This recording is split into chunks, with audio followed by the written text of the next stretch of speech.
Shalom, shalom, shalom, chers frères et sœurs, que Dieu vous bénisse, que sa grâce vous soit multipliée en Jésus-Christ. Soyez les bienvenus dans cette nouvelle vidéo dans laquelle je vais parler de l'identité du croyant, l'identité du chrétien. Bien-aimés dans le Seigneur, je vous prie avant tout de regarder la vidéo du début jusqu'à la fin. Et je salue de passage nos fidèles vraiment abonnés, ceux qui ne manquent vraiment pas de regarder les vidéos à chaque fois que je poste une nouvelle vidéo. Alors que Dieu vous bénisse abondamment, ceux qui écrivent souvent et qui encouragent vraiment vos paroles, ça nous fortifie, ça me fortifie, ça m'encourage, ça donne vraiment envie de continuer dans cette œuvre. Donc merci de bien vouloir nous soutenir à travers vos prières et que Dieu vous bénisse abondamment. Alors je disais que je vais parler dans cette vidéo de l'identité du chrétien. Alors on se pose la question, pourquoi parler de l'identité du chrétien? Est-ce que nous ne connaissons pas notre identité? Bien-aimés dans le Seigneur, sachez ceci. Vu l'avancement des choses dans le monde actuel, parlons des réseaux sociaux, la manière dont les réseaux sociaux sont en train d'impacter la vie des gens, en train de dominer la vie des gens, où on peut passer des heures et des heures devant les réseaux sociaux, ou bien sur les réseaux sociaux, ça c'est un fait. N'en parlons pas de l'intelligence artificielle. Actuellement, c'est ce qui est en train de monter aussi en croissance. Et je vous dis que cette année 2026, 2025-2026, l'année passée et cette année, c'est alors que beaucoup de personnes ont pris conscience, ont fait la connaissance des réseaux, des intelligences artificielles. Ça existait et d'autres ont connu ça depuis quelques années en arrière. Mais c'est l'année 2025 et 2026 que beaucoup ont pris connaissance et même, je dirais, ont pris du goût à l'utilisation de l'intelligence artificielle qui fait beaucoup de choses, ou je dirais des choses merveilleuses et des choses dangereuses, des choses bonnes et des choses très mauvaises. C'est comme les réseaux sociaux. Donc, vu cela, vu aussi la croissance de la mode vestimentaire, parce que là aussi, on n'en parle pas. Dans les années antérieures, il est honteux pour une femme, par exemple, de marcher avec le collant dans la rue. Mais maintenant, porter de collant, ça fait partie des modes. On peut porter un habit collant, et on peut même marcher, excusez-moi, avec des sous-vêtements. Et ça devient comme de la mode. Vous voyez, donc, vu l'avancement de cela, n'en parlons pas de la dépravation sexuelle. De plus en plus, l'homosexualité qui se légalise, les jeunes filles de 13, 14 ans même qui tombent enceintes. Et voilà, donc vu la multiplication de ces choses, sans oublier l'argent facile. L'argent facile où il faut aller sur les sites où on fait des paris sportifs et des jeux qui se multiplient. Et aussi la croissance ou la multiplication des sectes. Les sectes aussi se multiplient aujourd'hui de la manière on implante des églises un peu partout, on ouvre les bars un peu partout. Les sectes aussi sont en train de faire leur promotion. Donc, bien aimés dans le Seigneur, vu cela, vu l'avancement de ces choses, il est très important que les enfants de Dieu que nous sommes, que nous puissions redécouvrir notre identité en Christ. Alléluia. Et quand nous parlons de redécouvrir notre identité en Christ, c'est comme si nous ne connaissions pas notre identité. Ou bien nous connaissions notre identité, mais avons-nous oublié notre identité? On se pose des questions. Vous voyez, quand la parole de Dieu parle de doute, dans la Bible, dans le livre de Jacques, quand il parle de doute, on dit qu'un homme qui doute, qui n'a pas véritablement de confiance en Dieu, c'est un homme irrésolu. Il est comme quelqu'un qui se mire devant le miroir avant de sortir de sa maison. Et une fois sorti, une fois au dehors de sa maison, il oublie ce qui était son visage. Donc, beaucoup des chrétiens, beaucoup des enfants de Dieu sont comme ça aujourd'hui. Beaucoup oublient leur identité. Et quand on oublie son identité, on se laisse emporter par ces choses que j'ai citées tout à l'heure. Soit c'est les réseaux sociaux, on n'a plus du temps pour la prière, mais on a du temps pour les réseaux sociaux. On n'a plus du temps pour prier le Seigneur, ou bien ce qu'on peut faire de nos propres mains. On aime la facilité, on demande l'intelligence artificielle pour le faire. C'est ainsi que vous allez voir que même des messages, des prédications aujourd'hui de certains pasteurs sont préparés par l'intelligence artificielle. Des livres écrits par l'intelligence artificielle. Ce n'est plus par l'inspiration du Saint-Esprit. Vous voyez? Donc on est emporté par ces choses. Vous allez voir que c'est là où on tombe dans la mode vestimentaire au point où nous voyons même dans l'église aujourd'hui des personnes qui s'habillent mal, voire même des pasteurs, des femmes, des pasteurs qui s'habillent très mal dans l'église. Et n'en parlons pas de la dépravation sexuelle.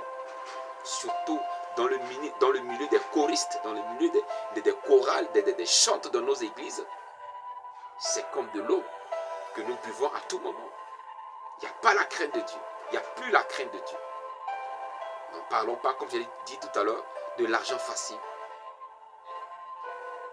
À travers les sites où on doit faire des paris. Et tout ça, c'est pourquoi? C'est parce que quelque part, on a oublié notre identité. Bien aimé dans le Seigneur. Donc, il est important que nous puissions nous rappeler de notre identité. Alléluia. Nous devons nous rappeler de notre identité. Redécouvrir notre identité pour voir si nous sommes toujours sur le droit chemin. Pour voir si nous sommes toujours conformes ou nous ressemblons toujours à Christ, qui au commencement nous a créés à son image. Est-ce que nous le reflétons? Est-ce que nous le ressemblons? Et le miroir qui nous permet de nous mirer pour redécouvrir notre identité, c'est la parole de Dieu. Ce n'est pas les réseaux sociaux. Ce n'est pas la mode. Ce n'est pas l'argent facile. Ce n'est pas la dépravation sexuelle ou bien les relations sexuelles. Non. Mais c'est quoi? C'est la parole de Dieu. Alors voyons ce que la parole de Dieu nous dit. Dans 2 Corinthiens, c'est un passage qui est connu. Voilà pourquoi je parle de redécouvrir notre identité. C'est que ce message est comme un rappel. Redécouvrir ce que nous connaissons déjà. Ce que nous connaissions et peut-être on a oublié. Alors, dans 2 Corinthiens, le chapitre 2, le chapitre 5 plutôt, le verset 17, la parole de Dieu se révèle à nous. Pour dire quoi?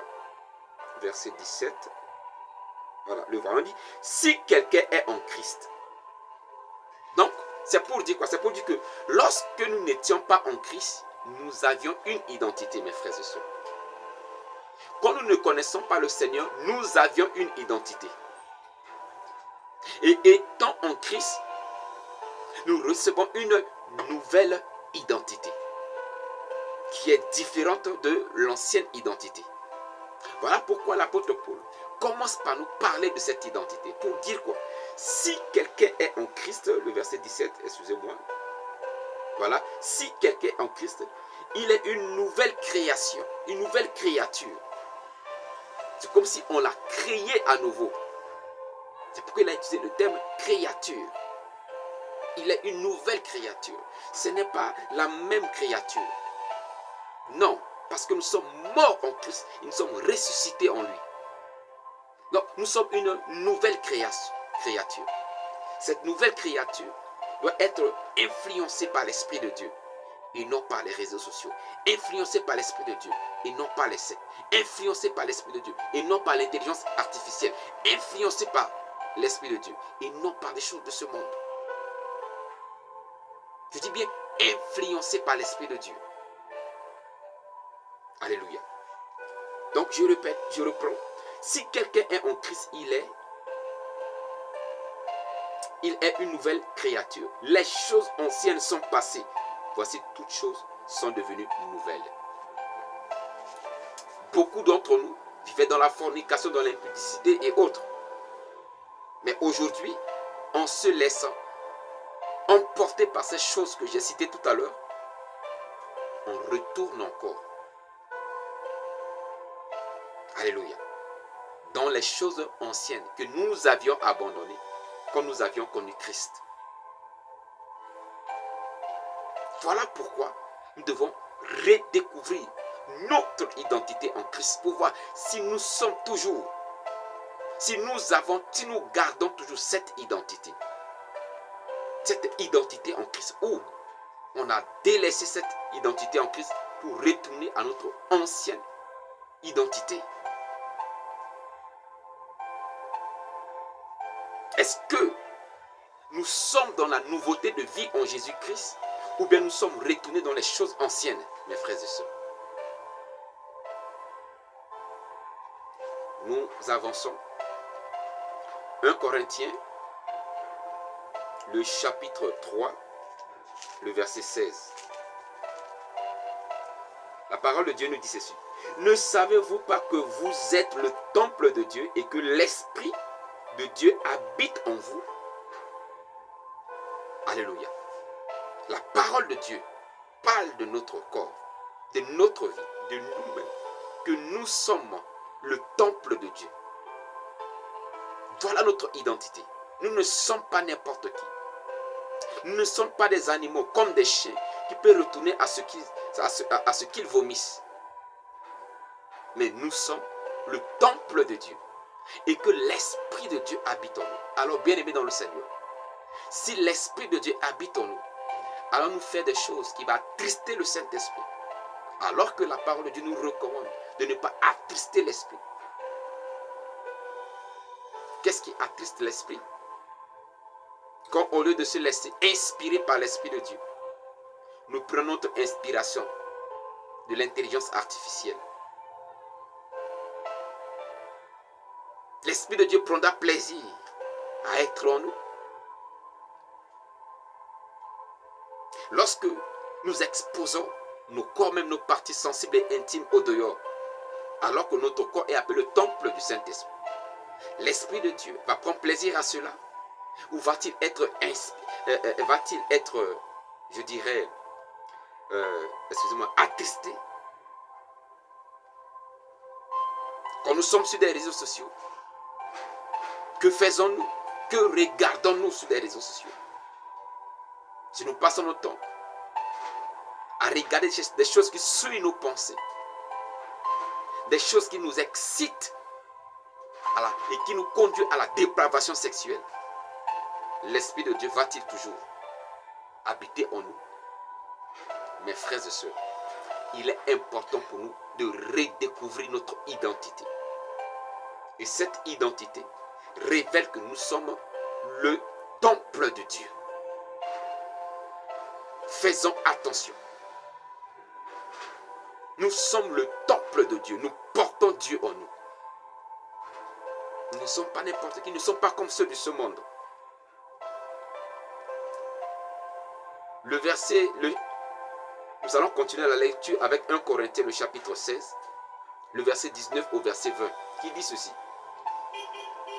Ne savez-vous pas que votre corps est le temple du Saint-Esprit qui est en vous, que vous avez reçu de Dieu et que vous ne vous appartenez point à vous-même? Est-ce que vous le saviez, bien-aimés dans le Seigneur? Des gens qui vont à l'église, des gens qui chantent à l'église, qui prient à l'église, qui dirigent le choral, qui dirigent la prière, qui prêchent même, mais qui vivent n'importe comment, comme si leur vie les appartienne, qui vivent dans la débauche. La parole de Dieu dit, nous ne nous appartenons pas à nous-mêmes. Et que vous ne vous appartenez point. Au début, oui, que nous ne connaissons pas le Seigneur. Mais, dorénavant qu'on a reçu Christ, nous ne nous appartenons point à nous-mêmes. Car vous avez été rachetés à un grand prix. Le Seigneur a versé son sang à la croix pour nous racheter de notre vieille nature afin de nous donner une nouvelle nature. Et pour cela, il continue. Et pour cela, il dit, glorifiez donc Dieu dans votre corps et dans votre esprit qui appartiennent à Dieu. Notre corps ne nous appartient pas, ça appartient à Dieu. Donc nous devons glorifier Dieu dans notre corps. Ainsi nous recommande la parole de Dieu. Au lieu de prendre notre corps pour le plonger dans l'alcool, dans les drogues, dans la débauche sexuelle, nous devons glorifier Dieu dans notre corps. Au lieu de l'exposer au dehors, pour nourrir les convoitises, pour séduire, nous devons faire quoi? Nous devons glorifier plutôt Dieu dans notre corps. Ainsi nous l'a dit la parole de Dieu. Ainsi nous l'a recommandé la parole du Seigneur. Voici notre identité en Jésus-Christ. Alléluia. Désolé si vous me voyez, je vois de l'autre côté, je regarde sur mon ordinateur puisque la Bible s'affiche là. Alléluia. Nous devons prendre conscience, bien-aimés dans le Seigneur, de notre identité. Nous devons prendre conscience de notre identité. Parce que cela constitue quoi? Un miroir qui nous permet de voir si nous sommes sur le droit chemin. De voir si nous sommes dans la volonté de Dieu. Mais si nous nous laissons emporter parce que nous sommes au 21e siècle, nous sommes dans un monde moderne où on n'a pas besoin de passer du temps à chercher l'inspiration du Saint-Esprit. Mais il suffit de donner un thème à l'intelligence artificielle, il va nous dire tout.